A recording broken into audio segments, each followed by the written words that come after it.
Chapter 5. I recall many incidents of the summer of 1887 that followed my soul's sudden awakening. I did nothing but explore with my hands and learn the name of every object that I touched, and the more I handled things and learned their names and uses, the more joyous and confident grew my sense of kinship with the rest of the world. When the time of daisies and buttercups came, Miss Sullivan took me by the hand across the fields, where men were preparing the earth for the seed, to the banks of the Tennessee River, and there, sitting on the warm grass, I had my first lessons in the beneficence of nature. I learned how the sun and the rain make to grow out of the ground every tree that is pleasant to the sight and good for food, how birds build their nests and live and thrive from land to land, how the squirrel, the deer, the lion, and every other creature finds food and shelter. As my knowledge of things grew, I felt more and more the delight of the world I was in. Long before I learned to do a sum in arithmetic or describe the shape of the earth, Miss Sullivan had taught me to find beauty in the fragrant woods, in every blade of grass, and in the curves and dimples of my baby sister's hand. She linked my earliest thoughts with nature, and made me feel that birds and flowers and I were happy peers. But about this time I had an experience which taught me that nature is not always kind. One day my teacher and I were returning from a long ramble.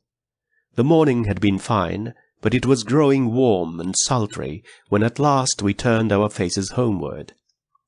2 or 3 times we stopped to rest under a tree by the wayside. Our last halt was under a wild cherry tree a short distance from the house. The shade was grateful, and the tree was so easy to climb that with my teacher's assistance I was able to scramble to a seat in the branches. It was so cool up in the tree that Miss Sullivan proposed that we have our luncheon there. I promised to keep still while she went to the house to fetch it. Suddenly a change passed over the tree. All the sun's warmth left the air. I knew the sky was black, because all the heat, which meant light to me, had died out of the atmosphere. A strange odor came up from the earth. I knew it. It was the odor that always precedes a thunderstorm, and a nameless fear clutched at my heart. I felt absolutely alone, cut off from my friends and the firm earth. The immense, the unknown, enfolded me. I remained still and expectant. A chilling terror crept over me. I longed for my teacher's return, but above all things I wanted to get down from that tree. There was a moment of sinister silence, then a multitudinous stirring of the leaves.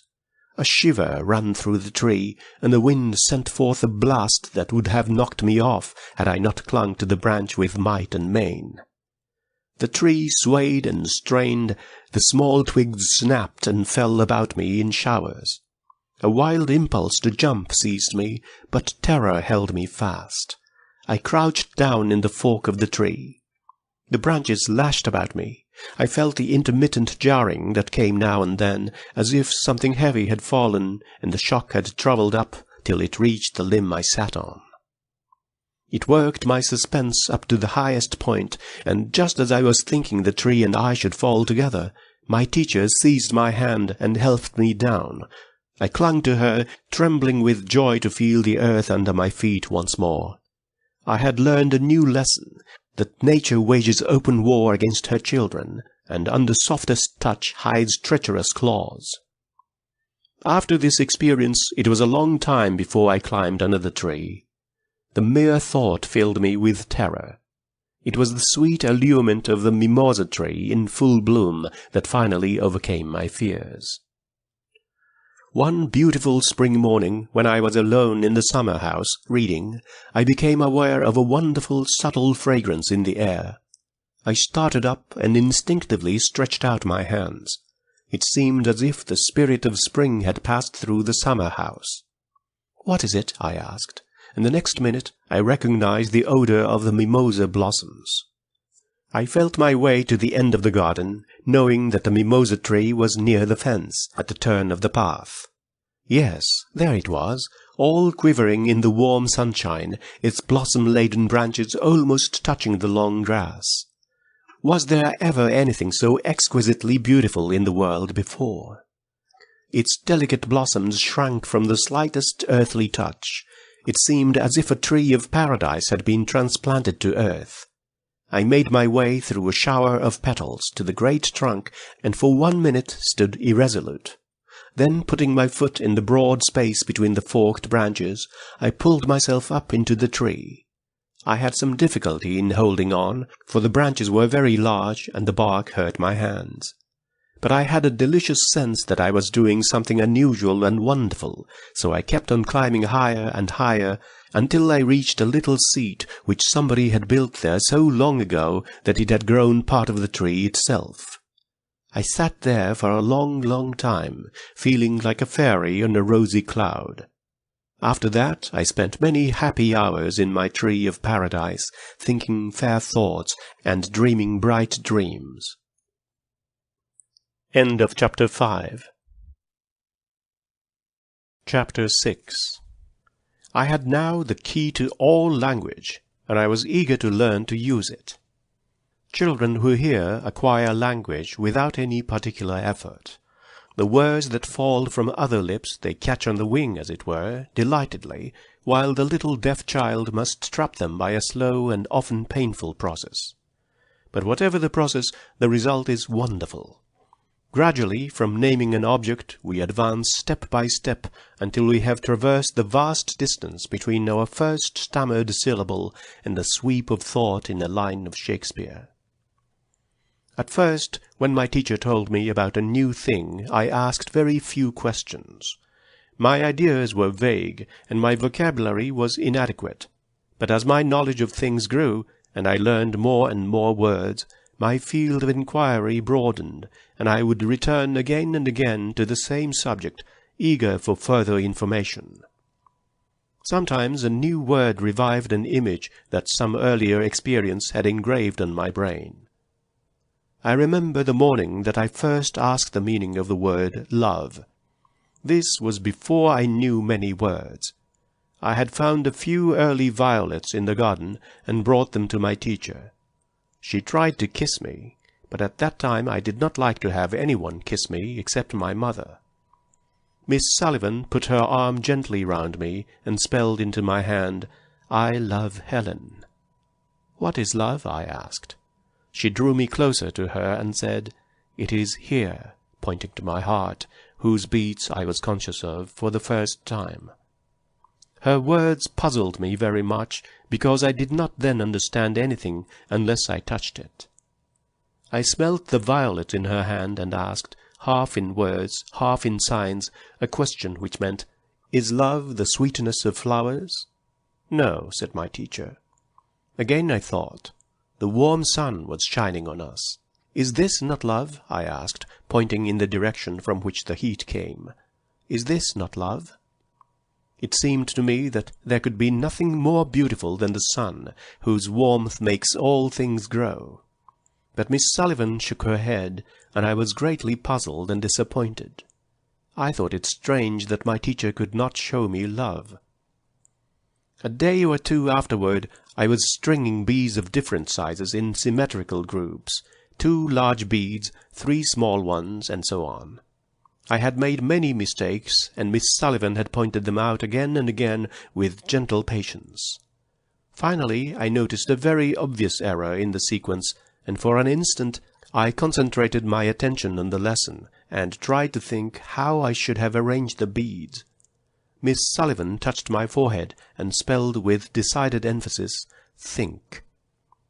In a flash I knew that the word was the name of the process that was going on in my head. This was my first conscious perception of an abstract idea. For a long time I was still. I was not thinking of the beads in my lap, but trying to find a meaning for love in the light of this new idea. The sun had been under a cloud all day, and there had been brief showers, but suddenly the sun broke forth in all its southern splendor. Again I asked my teacher, "Is this not love?" "Love is something like the clouds that were in the sky before the sun came out," she replied. Then, in simpler words than these, which at that time I could not have understood, she explained, "You cannot touch the clouds, you know, but you feel the rain and know how glad the flowers and the thirsty earth are to have it after a hot day. You cannot touch love either, but you feel the sweetness that it pours into everything. Without love you would not be happy or want to play." The beautiful truth burst upon my mind. I felt that there were invisible lines stretched between my spirit and the spirits of others. From the beginning of my education, Miss Sullivan made it a practice to speak to me as she would speak to any hearing child. The only difference was that she spelled the sentences into my hand instead of speaking them. If I did not know the words and idioms necessary to express my thoughts, she supplied them, even suggesting conversation when I was unable to keep up my end of the dialogue. This process was continued for several years.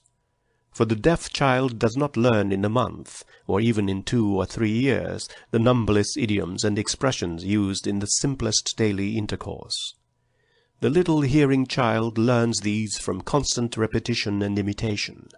The conversation he hears in his home stimulates his mind and suggests topics and calls forth the spontaneous expression of his own thoughts. This natural exchange of ideas is denied to the deaf child. My teacher, realizing this, determined to supply the kinds of stimulus I lacked. This she did by repeating to me as far as possible verbatim what she heard, and by showing me how I could take part in the conversation. But it was a long time before I ventured to take the initiative, and still longer before I could find something appropriate to say at the right time. The deaf and the blind find it very difficult to acquire the amenities of conversation. How much more this difficulty must be augmented in the case of those who are both deaf and blind. They cannot distinguish the tone of the voice, or, without assistance, go up and down the gamut of tones that give significance to words, nor can they watch the expression of the speaker's face, and the look is often the very soul of what one says. End of chapter 6.